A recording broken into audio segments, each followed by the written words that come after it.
பத்மாவை என்ன லவ் பண்ணு மாமா. ஏய் முதல்ல மாமானுக்கு புரிஞ்ச நித்ரா வெளிய போடான்னு சொல்றதுக்கு அப்புறம் இன்னும் நான் உட்கார்ந்து பொண்ணை பத்தவன் அவனே அவளை பேசினுக்கிறான். அவன் பேசுறத கேட்டுன்னு இருக்கணுமா? உனக்கு என்ன வேற பொண்ணா கிடைக்காது? வாடா. மா அது என்ன மட்டும்தான் கல்யாணம் பண்ணிக்கும். அதனால அவர் ஓகே சொல்லாத இங்க இருந்து வர முடியாதுமா. ப்ளீஸ் புரிஞ்சுக்குமாக்கா. வைக்க அவர் பொண்ணு வைக்கோட விளையாட. ஏய் குரலியாச்சு பேசுனா பெரிய ஆள் நினைச்சுக்கிறீங்களா?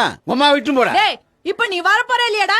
மா தோ பத்மாவை கூட்டினு அப்படியே ஒன்னா போயிடலாமா? கூட்டுன்னு போறியா? அவ வந்தா கூட்டின்னு போடா. கூட்டின்னு போடா.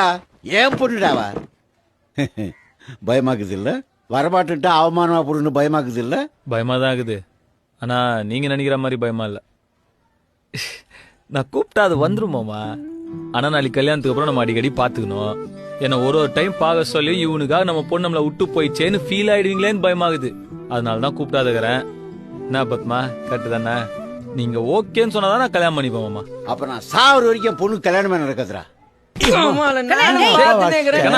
காதன் வந்து கத்தினுங்கிற கொசு மாதிரி சொன்னதே சொல்லு.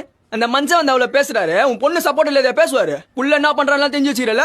உன் பொண்ணு 8 வருஷமா மாடி மாடி என்ன பண்றான்னு போய் கேளு. சொல்லுவாங்க. கல்யாணம் பண்ணி கொடுக்க மாட்டாராம். போலாட்டம் பேசுனீங்க ஒண்ணு போட்டு. நாடா நம்ம ஃபேமிலிக்குள்ள போய் மாமா நீ எல்லாம் கண்டுக்காத மாமா. இவருக்கெல்லாம் இப்படி பேசினாதான் புரியும். ஏய் கண்ணா கம்முனடா கண்ணா போயிட்டு சும்மா சீன் போடாதண்ணா நீ போ. மாமா நீ கூட்டுமா மாமா. இவரு என்ன பண்றாரு நான் பாக்குறேன். ஏய் அவர் சாக்குல இருக்க சொல்லவே கிளம்பு.